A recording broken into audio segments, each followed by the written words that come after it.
Hello guys. Welcome to another video. This is Wisdom King YouTube channel. By the way, subscribe over YouTube channel for more exciting videos of that time I got reincarnated as a slime. Spoiler alert, in this video used images just for reference. Chapter 1. The Eve of the Festival.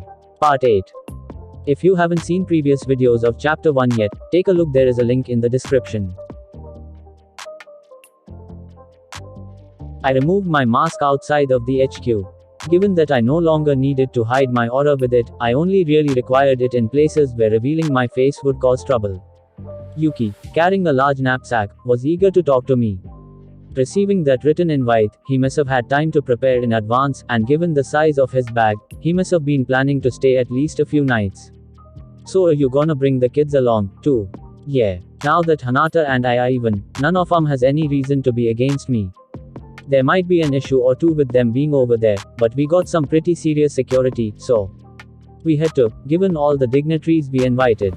And if we could keep all of them safe, there was no reason we couldn't protect those 5 children, either. Okay, in that case, go right ahead. Yuki smiled. They're a lot more devoted to studying these days, so maybe they're due for a break and a reward. I didn't send any advance notice to the kids. It would be a complete surprise to them.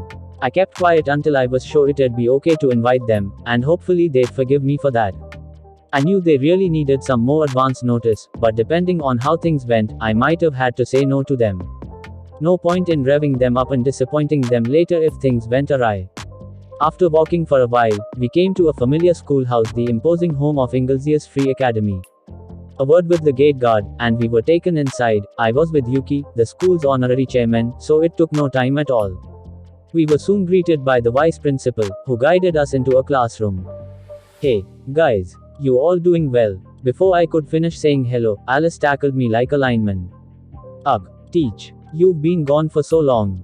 I didn't think I had been, but maybe that was just my grown-ups perspective. Children have a different sense of time than we do. I guess this must have been hard for them. She's right. You promised me you'd come in regularly to visit. Yeah, Gail's telling the truth. I thought you forgot all about us. But I'm glad you're here now. Teach, Gail, Kenya, and Ryota all gathered around me, expressing their joy even as they complained to me. Chloe wasn't far behind them, grabbing onto me and smiling. Welcome back, Teach. You're as popular as ever. Yuki laughed as he watched. I'm a little jealous. Oh, Yuki's here, too. Are you gonna fight me today like you promised, Yuki? Me too. Right. Our spirit force handling's improved a lot lately. Noticing Yuki made the children's smiles grow wider. Kenya was even challenging him to a fight, and Ryota and Gail weren't far behind him. If they had their powers more under control now, I was sure they wanted someone to test them out on. But we were here for different reasons. Ahaha, you'd need to train another 100 years to beat me. I'll fight if ya want, but not today, alright. Oh, why not? Kenya protested. Sorry, I said, but there's no time for that today. What do you mean? A confused Chloe asked. I looked right back at her. Well, I wanted to invite all 5 of you to my homeland. We're holding a big festival starting tomorrow. If you don't want to go, that's fine. Hurry. We gotta get ready. Alright, Ken. Why didn't you tell us sooner? This is huge. Yeah. Teach. How can you just say this out of nowhere? I can't wait. The children immediately sprang into action, not waiting for the rest of my speech. They didn't waste a moment of time. The decision was unanimous. All you need to bring is a change of clothes, guys. I shouted as they scurried off. There was no response, all of them departing like a storm and shouting the whole way. The teacher presiding over class at the time was understandably a little confused as he watched us. That's quite a surprise to see. He sighed once they were gone. They've never been quite that friendly to me.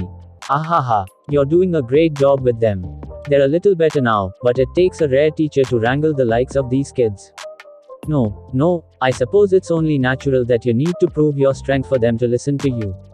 I hate to say it, but I think I might actually lose to them if I don't pay attention. There's no doubting the power they pack, by the way. The teacher didn't look familiar. He must have been hired on to replace me. Oh, I'm sorry. My name's Rimuru, and I was teaching them before you. Sorry to interfere with class. Ah, you are Rimuru. I surmised as much when the children called you Professor Rimuru. My name is Klaus, and I was hired by the academy as your replacement. He gave me a bitter smile. And don't worry about the class, the vice principal warned me in advance that we may be cancelling it for a bit starting today. As Yuki explained, Klaus was once an adventurer, a hunting specialist with the rank of a minus. He was now approaching 50 and considering retirement before very long. Wait, you said you might even lose to them. They've gotten that strong. Well, what did you expect? They take pride in the fact that you trained them, sir.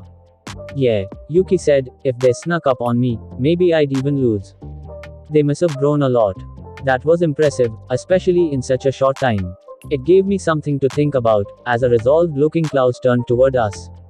Sir Yuki, I have a request. What's that? It's something I'd like to ask Sir Rimuru as well, but at this rate, I can see myself as no longer able to win against them before long. It's an advantage that goes beyond any technical skill they have. But letting them slide by with just this much wouldn't be good for them. I think they need an adult who can serve as a kind of wall for them. How do you mean? It's simple, Sir Yuki. These children still have the potential to grow. I don't want them defeating me to make them arrogant, and thus, I was hoping we could provide someone who can train them in fighting technique. I get it. Klaus really seemed to be looking out for these kids. Each one was housing a high-level spirit inside them, spirits that neutralized the magicule energy granted to them in the crossing from their world to this one. As they grew, however, they became able to control and harness these spirits' powers, and unleashing this extra energy would make it simple to cast spirit magic spells, for example. They really could become talented elementalists, the way Shizu had. Kenya even had the potential to go hero level, just like the light elemental we met said. With the right instructor, fabulous powers would be far more than just a dream to him. Like Klaus suggested, he needed a gifted teacher to guide him along. Alright, so we'll want a good teacher along those lines, huh? But if we're talking someone stronger than you, Klaus, it'd have to be a current ranker. Hiring someone that far up as a teacher might not be possible. Yuki was right. That was a problem. A retired adventurer would be glad to accept a steady job like that, but an active one could earn a lot more money taking challenging jobs than watching a classroom of kids. The guild, too, had a mission to keep people safe. They'd naturally prefer their top talent to be working in the field for them. I imagine not, Klaus said with a sigh. If we're looking for someone ranked or higher willing to work as a teacher, well, I sure can't think of anyone. I can certainly teach classwork and adventuring skills well enough, but he understood full well that this was a big ask. And, yeah, recruiting adventurers to teach must have been a pretty tall order. So I made another suggestion.